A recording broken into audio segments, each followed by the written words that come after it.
சுருக்கெழுத்து தமிழ் உயர்வேகம் நிமிடத்திற்கு 150 வார்த்தைகள்.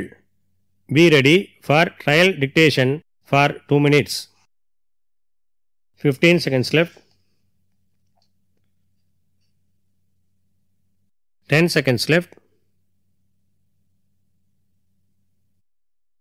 5 seconds left. Begin. மாண்புமிகு பேரவைத் தலைவர் அவர்களே, ஆளுநர் உரை மீதான விவாதத்தில் பேசுவதற்கு முன்னர் தங்களுக்கும் மாண்புமிகு முதலமைச்சர் அவர்களுக்கும் அமைச்சர் பெருமக்களுக்கும் சக சட்டமன்ற உறுப்பினர்கள் அனைவருக்கும் என்னுடைய வணக்கத்தை தெரிவித்துக் கொள்கிறேன். நான் சார்ந்துள்ள தென் தமிழகத்தின் 3 மாவட்டங்களில் ஏற்பட்ட பெருவெள்ளத்தின் போது கடந்த 2 நாட்களாக எங்களுடன் சேர்ந்து நேரில் பார்வையிட்டு மக்கள் குறைகளை கேட்டறிந்த மாண்புமிகு நிதியமைச்சர் அவர்களுக்கும் இந்த நேரத்தில் நன்றி பாராட்டுகிறேன். பெருவெள்ளம் ஏற்பட்ட நேரத்தில் உணவே இல்லாத சூழ்நிலையிலும் பல்வேறு இடங்களிலிருந்து உணவுக்கு ஏற்பாடு செய்த அந்தந்த மாவட்ட ஆட்சித் தலைவர்களுக்கும் என் பாராட்டுகளை இந்த நேரத்தில் தெரிவித்துக் கொள்கின்றேன். வரலாறு காணாத இந்த மழையின் போது துணிமணிகள், குப்பைகள், பிளாஸ்டிக் பொருட்கள் எல்லாம் அடித்து வந்து தாமிரபரணி ஆற்றில் சேர்ந்துள்ளன. நீர் வடிய துவங்கியதும் ஆற்றின் இரு பக்கமும் உள்ள புதர்களிலும் கரைகளிலும் உள்ள இந்த மாசுப் பொருட்களை அகற்ற உடனடி நடவடிக்கை எடுக்க வேண்டுமென அரசை வேண்டி விரும்பி கேட்டுக்கொள்கிறேன். அதி கனமழை மட்டும் இந்த வெள்ளத்திற்கு காரணம் என்று சொல்லிவிட முடியாது. கடந்த 30 வருடங்களாக ஆற்றங்கரைகளிலும் இதர நீர்வழி பாதைகளிலும் ஏற்பட்டுள்ள ஆக்கிரமிப்புகளும் அனுமதியற்ற கட்டடங்களுமே இந்த வெள்ளத்திற்கு காரணம் என்று சொன்னால் அது மிகையாகாது. இவ்வளவு மழை பெய்தும் ஒரே வாரத்தில் நீர்நிலைகள் காலியாகி விடுகின்றன. இதற்கு காரணம் நீர்நிலைகளும் ஆக்கிரமிக்கப்பட்டு பரப்பளவு குறைந்துள்ளதோடு அவை தூர்வாரப்படாததால் நீரை தேக்கி வைக்க இயலவில்லை. பருவநிலை மாற்றத்தால் இனி அடுத்தடுத்து வெள்ளமும் வறட்சியும் வர வாய்ப்புள்ளது.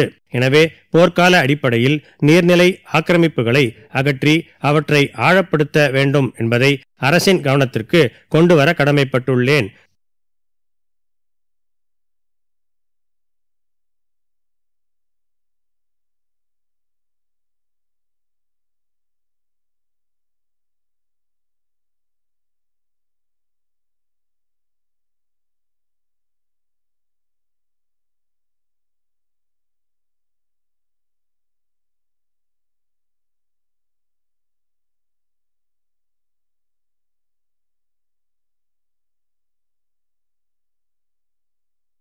சுருக்கெழுத்து தமிழ் உயர்வேகம் நிமிடத்திற்கு 150 வார்த்தைகள். வினாத்தாளின் குறியீட்டு எண் 785. Code number of question paper 785. படிக்கப்பட்டதை சுருக்கெழுத்தில் எழுதிக்கொள்ள வேண்டும். சுருக்கெழுத்தில் எழுதிக்கொண்டதை அதற்கு நேரான விரிவெழுத்தில் எழுத வேண்டும். சுருக்கெழுத்து திறனுக்காக 10 மதிப்பெண்கள் ஒதுக்கப்பட்டுள்ளன. விரிவெழுத்தில் எழுதும்போது கையெழுத்து தெளிவாக இருப்பதுடன் வரிகளுக்கிடையே உரிய இடைவெளி இருக்க வேண்டும். Be ready. 30 seconds left.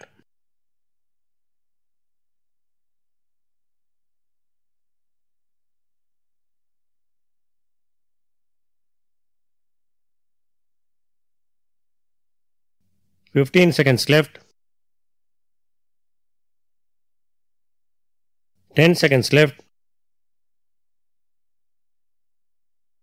5 seconds left. Begin. மாண்புமிகு பேரவை தலைவர் அவர்களே, இந்த ஆண்டிற்கான நிதிநிலை அறிக்கை மீது நடைபெறுகின்ற பொது விவாதத்தில் பேசுவதற்கு வாய்ப்பளித்த தங்களுக்கு என் நன்றியை தெரிவித்துக் கொள்கிறேன்.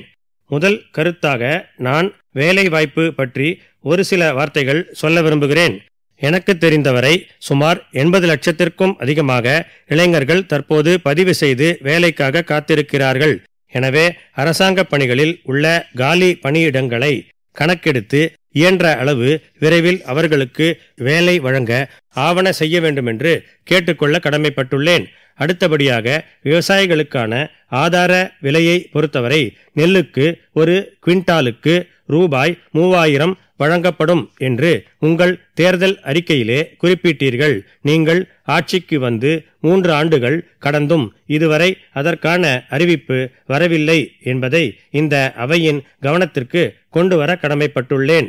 அதேபோல இதுவரை மாணவர்களுக்கு புதிய கல்விக்கடன் வழங்கும் உறுதிமொழியும் நிறைவேற்றப்படவில்லை என்பதை வருத்தத்துடன் தெரிவித்துக் கொள்கின்றேன். மற்ற துறைகளை எடுத்துக்கொண்டால் ஆரம்ப பள்ளி ஆசிரியர்கள், அரசு ஊழியர்கள், துப்புரவு பணியாளர்கள் உள்ளிட்ட பலர் இன்றைக்கு பல்வேறு கோரிக்கைகளை முன்வைத்து போராட்டம் நடத்தி வருகிறார்கள். குறிப்பாக பழைய ஓய்வூதிய திட்டம், காலமுறை ஊதியம் ஆகியவை நீண்ட கால கோரிக்கைகளாக உள்ளன என்பதை சுட்டிக்காட்ட விரும்புகிறேன். அவர்களை அரசு அழைத்து பேசி அவர்களது பிரச்சினைகளுக்கு சுமூக தீர்வு காண வேண்டுமென்று வேண்டி விரும்பி கேட்டுக்கொள்கிறேன். அடுத்தபடியாக தமிழ்நாட்டின் மேற்கு மாவட்டங்களில் தென்னை விவசாயம் அதிகமாக உள்ளது. அத்தகைய விவசாயிகளிடம் இருந்து கொப்பரை தேங்காயை அரசே பெற்று எண்ணெய் தயாரித்து கூட்டுறவு நியாய விலை கடைகள் மூலம் விற்க நடவடிக்கை எடுப்பதாக சொல்லப்பட்டது. அந்த திட்டத்தில் உடனடியாக அக்கறை செலுத்த வேண்டுமென்று கேட்டுக்கொள்ள விரும்புகிறேன். அடுத்து இந்த ஆண்டு நிதிநிலை அறிக்கையில் சிங்கார சென்னை திட்டத்திற்கு சுமார் 500 கோடி ரூபாய் ஒதுக்கியுள்ளதற்கு நான் இந்த சந்தர்ப்பத்தில் நன்றி சொல்ல கடமைப்பட்டுள்ளேன். அதே நேரத்தில் மதுரை, நெல்லை போன்ற மாவட்டங்களுக்கும் இத்தகைய திட்டங்களை கொண்டு வருவது குறித்து அரசு ஆழ்ந்த யோசனை செய்ய வேண்டுமென்று கேட்டுக்கொள்கின்றேன். நமது நாட்டிலே ஒரு பழமொழி சொல்வார்கள். அதாவது, மரக்கிளையில் அமரும் பறவை மரக்கிளையை விட தனது சிறகுகளையே நம்பியிருக்கிறது என்று சொல்வார்கள். அதைப்போல நமது மாணவர்கள் வாழ்வில் சிறந்து விளங்கி சிறகடிக்க அவர்களது கல்வி மற்றும் தொழில் திறன்களை மேம்படுத்த முகாம்களை நடத்த வேண்டுமென்று அரசை கேட்டுக்கொள்கிறேன். தொழில் வாய்ப்புகளை பொறுத்தவரை மதுரையில் சுமார் 300 கோடி ரூபாய் மதிப்பீட்டில் டைடல் பூங்கா அமைக்கப்படும் என்ற அறிவிப்புக்கு எனது பாராட்டுகளை தெரிவித்துக் கொள்கிறேன். அடுத்தபடியாக தகவல் தொழில்நுட்பம் குறித்து ஒரு சில வார்த்தைகளை கூற விரும்புகிறேன். சுமார் 25 ஆண்டுகளுக்கு முன்னர் நம் மாநிலத்தில் தமிழில் மென்பொருள் வளர்ச்சியை ஊக்குவிக்க மாநாடு நடத்தி பல்வேறு தொடர் நடவடிக்கைகள் மேற்கொள்ளப்பட்டு வருகின்றன. அதன் தொடர்ச்சியாக செயற்கை நுண்ணறிவு உள்ளிட்ட பல்வேறு நவீன முன்னேற்றங்களை தமிழ் மொழியிலேயே கொண்டுவர நடவடிக்கை மேற்கொள்ளும் அரசுக்கு எனது பாராட்டுகளை தெரிவித்துக் கொள்கிறேன். மாண்புமிகு பேரவை தலைவர் அவர்களே, இந்த நேரத்தில் உள்ளாட்சி துறை குறித்து ஒரு வேண்டுகோளை வைக்க விரும்புகிறேன். அதாவது, என்னுடைய உத்திரமேரூர் பகுதிதான் தமிழகத்திலேயே அளவில் பெரிய ஊராட்சி ஒன்றியமாக உள்ளது. அதன் கீழ் 70க்கும் மேற்பட்ட ஊராட்சிகள் உள்ளன என்பதை இந்த அவையின் கவனத்திற்கு கொண்டுவர கடமைப்பட்டுள்ளேன். எனவே எனது நீண்டகால கோரிக்கையை ஏற்று அதனை 2ஆக பிரிக்க வேண்டுமென்று கேட்டுக்கொள்கிறேன். மேலும் சட்டமன்ற உறுப்பினர்கள் தங்கள் தொகுதி மக்களின் சிறப்பு தேவைகளை அறிந்து நிறைவேற்ற அவர்களது தொகுதி மேம்பாட்டு நிதி பெரும் உதவியாக உள்ளது என்பதை உறுதியாக சொல்ல விரும்புகிறேன். எனவே மக்கள் நலனுக்காக பணியாற்றும் எங்களுக்கு மேலும் ஊக்கமளிக்கும் வகையில் அதை ஆண்டுக்கு ரூபாய் 5 கோடியாக உயர்த்த வேண்டுமென்று கேட்டுக்கொள்ள கடமைப்பட்டுள்ளேன். தலைவர் அவர்களே, பள்ளி கல்வி துறையை பொறுத்தவரை மாண்புமிகு முதலமைச்சர் அவர்கள் அறிவித்த காலை உணவு திட்டம் ஏழை எளிய குடும்பங்களை சேர்ந்த பிள்ளைகளுக்கு ஒரு வரப்பிரசாதம் ஆகும். அரசு பள்ளிகளில் அறிமுகப்படுத்தப்பட்ட இந்த திட்டத்தை தற்போது அரசு உதவி பெறும் பள்ளிகளுக்கும் விரிவுபடுத்தியுள்ளது உள்ளபடியே பாராட்டத்தக்கது.